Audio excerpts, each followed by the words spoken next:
Well, good morning.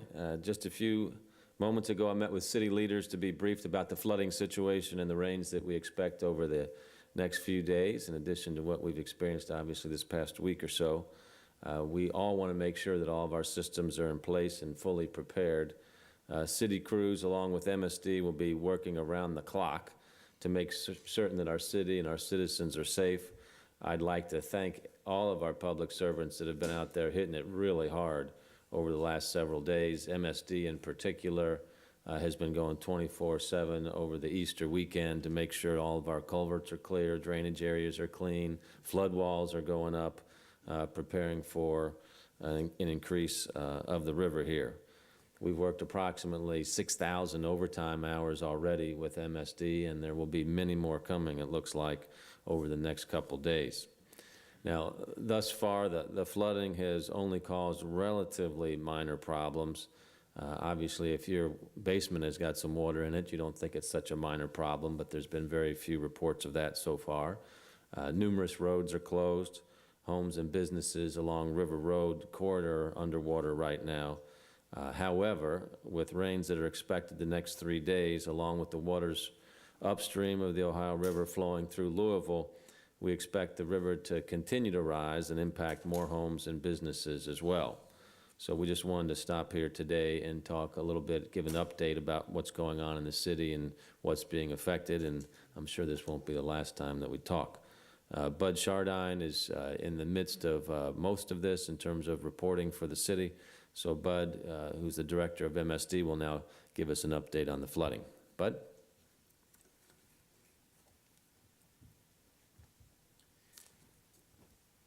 Thank you, Mr. Mayor. We brought several displays, if you will, to sort of give folks an idea of what the flood protection system is, and I'll briefly go through what you're looking at. If you look to the display just to my right, you'll see at the top the area of the community that's basically Butchertown, the area just east of downtown Melwood, Story Avenue. That's where the flood wall and levee system starts. So when we talk about flooding at Transylvania, Juniper, Waldoa, Eifler beaches, they're further to the east, and those homes sit directly on the river. From that point in Butchertown all the way around downtown, all the way down to Valley Station at the Salt River, that represents 29 miles of flood wall and flood levee. Levee being earth, wall being concrete. There are 52 openings in that flood protection system, or wall and levee, that allow automobiles and traffic to go through in normal conditions. We've now closed 6 of those openings. 10th Street, 27th Street, 2nd Street, Bingham Way, and Riverport. They're closed in sequence based on the rising river compared to the particular land elevation of the opening. If we're required to put in more, we have staff to do that. As of yesterday evening at 10 o'clock, all 16 of our flood pumping plants are in operation. Very briefly, flood pumping plants are critical. They block off all the streams and creeks from flowing out into the river. Now the river's in flood stage, we can't let it come back into the city. So we've shut the river off, and there's no gravity flow for the creeks or streams. The pumping plant, if you will, is like a huge sump pump in your basement that lifts water out of your basement, up and out of your home. Well, that's what the pumping plants do. And Louisville has 2 of the 3 largest flood pumping plants in the world. The Beargrass Creek pumping plant is the 2nd largest in the world, and the Pond Creek plant at the other end of the system is the 3rd largest plant in the world. And everyone always asks where the largest is, and it's in Holland, I think, naturally. Staff has been working those stations 24 hours a day. They'll continue to do so as the river rises. As of our briefing this morning, the river was at 29.8 feet on the upper gauge. 23 feet is flood stage. So you can see that we're about 7 feet above flood. We're almost 15 or 16 above normal pool, and we haven't been in normal pool since the early part of February.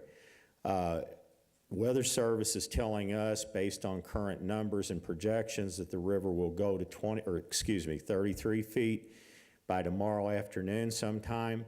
I'm going to base our operations on that until I see a new set of numbers this afternoon, and they will come out sometime in the middle of the afternoon. The mayor mentioned this, and I just want to reinforce it. We've seen, depending on where you are, between 4 and 6 inches of rain since Friday afternoon. Right now, we're moving it very well, I think, through the streams and creeks. If you recall, in the past 8 years, we have built over 700 neighborhood drainage projects in this community, and we've built 11 flood storage basins that will store up to 1 billion gallons of water.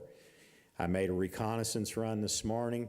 All of our streams and creeks, even after this morning's rain, are still 50% empty.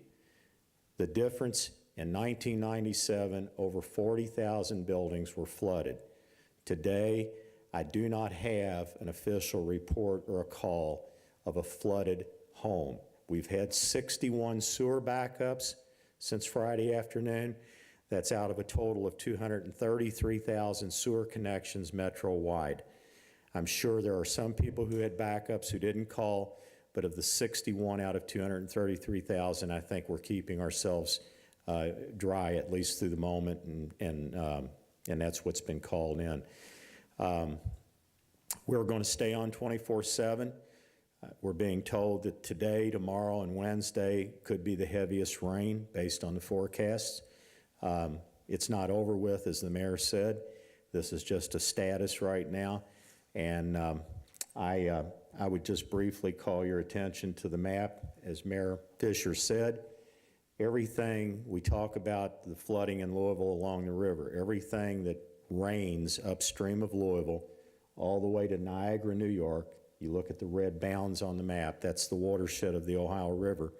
All of that has to come back past Louisville, whether it's snowfall or rain, it has to come down the Ohio River. And so these storms have been moving directly up the Ohio River all weekend. So what falls on us is falling on Pittsburgh, Wheeling, Cincinnati, Western New York, and it's going to come back. And so I just wanted folks to understand the magnitude of the watershed. And I'll turn it back over to Mayor Fisher, if you will. We'll take questions later, obviously. But again, big thanks to all the MSD employees that are working around the clock to make sure all this water is flowing as best as it can. Ted Pullen runs Public Works. He's been managing the city streets that have been closed due to flooding. And Ted, if you'd give us an update, we'd appreciate that. Thanks, sir. Well, obviously, we've got a number of streets that are closed at this time. Primarily, one of the largest areas continues to be River Road. It's pretty much closed.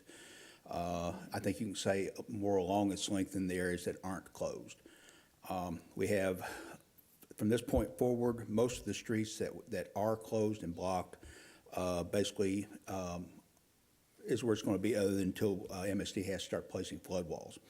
One of our major concerns at this point, because we've actually seen several cases of it now, are people that are disregarding the barricades and are trying to go through the water. It's very dangerous. You can't gauge, particularly once it gets dark, how deep it is, and it doesn't take a whole lot of water to float a car and then shortly thereafter sink it.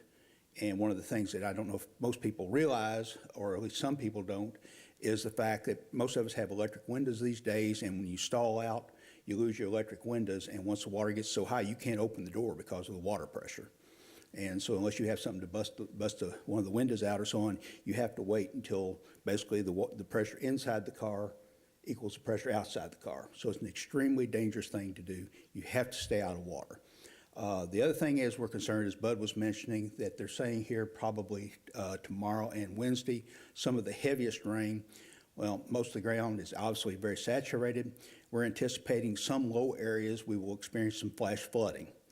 Now, particularly if some of these storms happen at night and you're driving along, if you catch any glint of water, don't test it and don't try. You live in low areas, watch for it, because basically it could come up,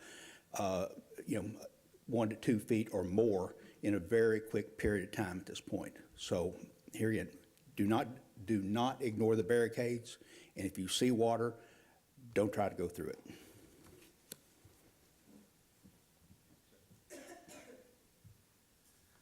Okay, so we just got to remind everybody to let common sense rule the day. Let's see, J-Town Fire Chief Randy Lawson's with us representing Suburban Fire District. So Chief, where are you? Okay, all right, good. All right, well, as Ted said, we've got a lot of roads that are closed and will be for much of the week. So you can get a list of all those road closings at louisvilleky.gov or on my Facebook page as well. So stay attuned to that and do not challenge the barricades. We'll keep all these lists updated, obviously. Now, following the news conference, I'll be touring some of the flooding areas along River Road, along Zorn Avenue. Then we're going to go out to Okolona and see how the MSD improvements from Project Dry have protected the homes and businesses out there as well. So it's been interesting to see how they've been challenged by this rain and actually see the good response so far. Now, we've got a lot of directors from different city agencies that are with us and can take questions as well, so I'll identify who's here in case you all want to talk specifically to any of them. So Dr. Matt Zahn is here with Health and Wellness. Raise your hand there, Matt, thanks. Barry Barker from TARC, Police Chief Robert White, Louisville Fire Chief Greg Frederick, EMA Director Doug Hamilton, David Karam with the very wet waterfront, Mike Heitz and Marty Storch from Metro Parks, being affected a lot by the Kentucky Derby Festival events this week, Greg Heitzman with the Louisville Water Company, J-Town Fire Chief Randy Lawson will step back in a minute, and then Janine Brown with the Red Cross. Okay, so at this point in time, we'd be happy to take any questions. Well, I guess my first one comes to me from a different reporter, but I guess it would go to you, Bud, about specifically Woodlawn, Scottsdale, Glengarry, the basins that you guys put in after the 97 flood.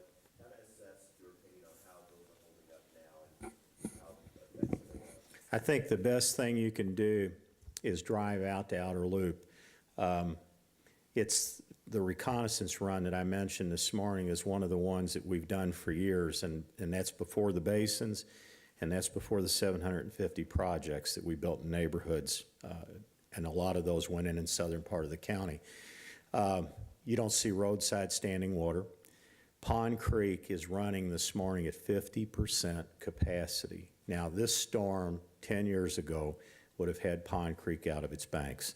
So Glengarry, Scottsdale, the neighborhoods you mentioned, Briarwood, if you look at the drainage improvements that have been made along the residential streets to move the water out to the creeks and streams, and then factor in the basin's ability to hold the excess water from the channels until the storm passes, I think they're doing exactly what they were designed and built to do. Is it 100% foolproof? No. I've learned that storms, just like August 4th, 09, when you drop 7 inches of rain in an hour and 20 minutes, there's no system that's ever going to handle that. But right now, we're going through a very significant event, and the system's working. Mr. Sharp, I have a question about, you said no homes have been reported to be flooded? As far as flooding from outside water inside the levee system, we have not had a call from a customer who said my home has been flooded on the first floor. So you don't consider places like Iceland Beach? Those are outside the flood protection system. They have built homes in the floodplain of the Ohio River. But can you refresh our memory, or my memory, in terms of the, what part of the flood wall was re-engineered for the downtown construction, whether for Museum Plaza or for KFC Yum Center, and how are those doing? Well, it's a good point, Joe. The part that was redesigned was between the Presbyterian parking garage and the new arena. And if you ever want to see the most modern flood closure, those are things that excite me. But it's a swinging gate closure, and we shut it yesterday. And that closure, before we put the swinging gate in, took 2 days and about 10 men or persons 2 days to put in. It took 45 minutes to close that structure yesterday. And that's the part that's redesigned, and someday the mayor, hopefully, we're gonna take all the downtown gates and make them swing enclosures. Was any of the flood wall moved, though, or not? Is it just the gates? It was just a redesign of the gates. And historically speaking, can you talk at all, again, you were mentioning 97, can you compare where it is now with that, and not just performance, but, where the river is? Well, the river in 97, you're saying I'm old, aren't you, Joe? The river in 97 reached a crest of 38.4 feet on the upper gauge. And right now, it's projected to be in the neighborhood of 33 tomorrow afternoon. So that's still almost 5.5 below 97 on the river. But I would stay tuned based on the rain between now and Wednesday. Chris is queuing me up here. This is what we call a profile drawing, and the reason I brought this is because when you hear us talk about upper pool and lower pool, McAlpin Lock and Dam, you know where that is in Portland. Everyone's familiar with Portland. The upper pool is above the dam. That's a pool of water up to the next dam. The lower pool is below the dam, and that's a pool of water to the next dam. And those pools are held at about 12.5 feet so that barge traffic can get up and down the river without dragging the bottom of the river. So when we say 12.5 feet in the pool is normal, and now we're talking about almost 29 feet in the pool, that tells us that we're 17 feet above normal pool, and 23 feet being flood stage based on land elevations.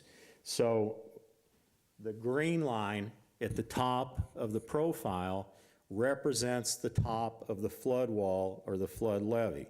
Now, what's that mean in reference to everything? The flood of 1937, which was the flood of record, was 3 feet below the top of the levee, which was built after World War II. The engineers designed 3 more feet of what we call freeboard or height into the wall in case we were to ever have another flood that exceeded the 1937 flood. So the reason I wanted you to see this is because when you're in flood stage, there's no such thing as pools anymore. The river has equalized itself. They can open the gates in the canal, and river traffic doesn't have to be dropped or raised to go up or down river.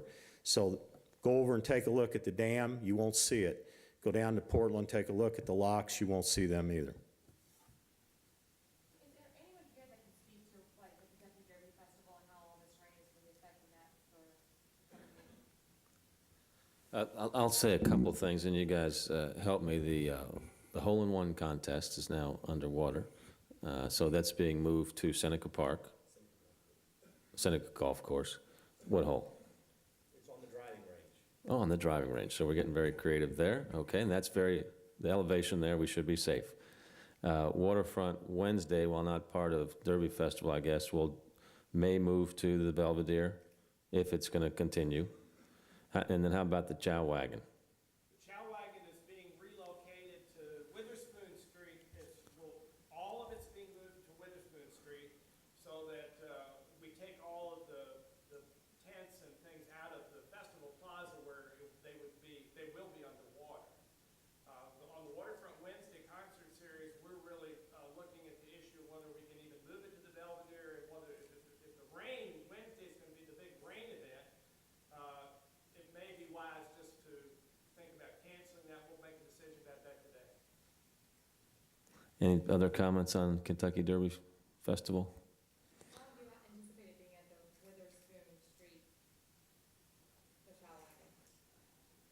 Witherspoon is, the way that Great Lawn was constructed, Witherspoon Street is above the 100-year floodplain. So the lawn tips up, and so Witherspoon Street actually is, if you achieve flood protection. So it'll just stay there for the rest of its festival? They're going to move yes, ma'am. Any other fun facts out there? Our drinking water is safe in the city. We don't have concerns on that until we get to the 1937 flood. So I think should be in good shape on that. Any other fun facts from anybody? Chief Lawson, any suburban issues we need to be thinking about? No, sir. We're kind of in the realm of when it rains for a couple of hours, it gives us a chance to run off, then it rains again, so we've been pretty lucky. I've had no reports from the other fire districts of any issues that they haven't been able to handle. Thank you. And are the boats that we have for the police department are also patrolling in the flooded areas just to make sure there's no funny business going on there?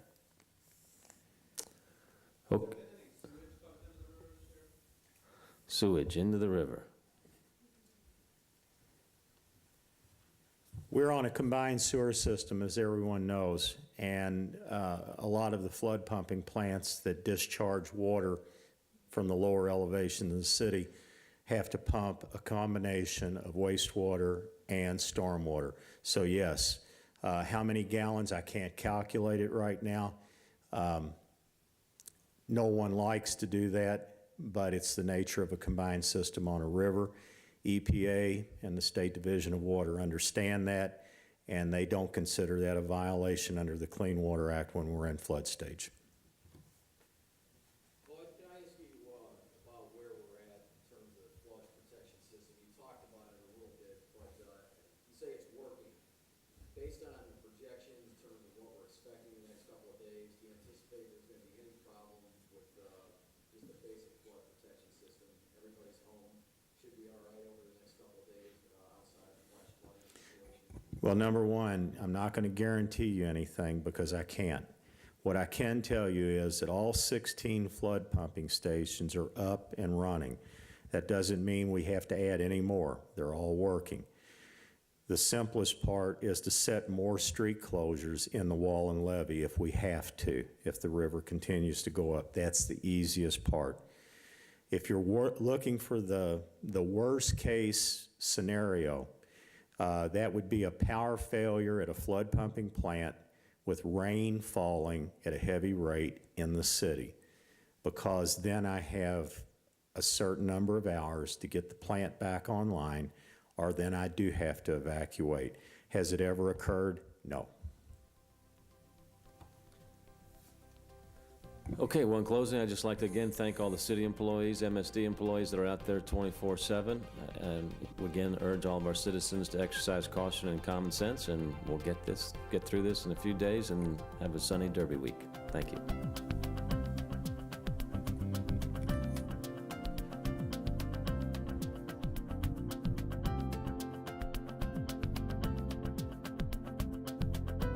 This has been a Metro TV production.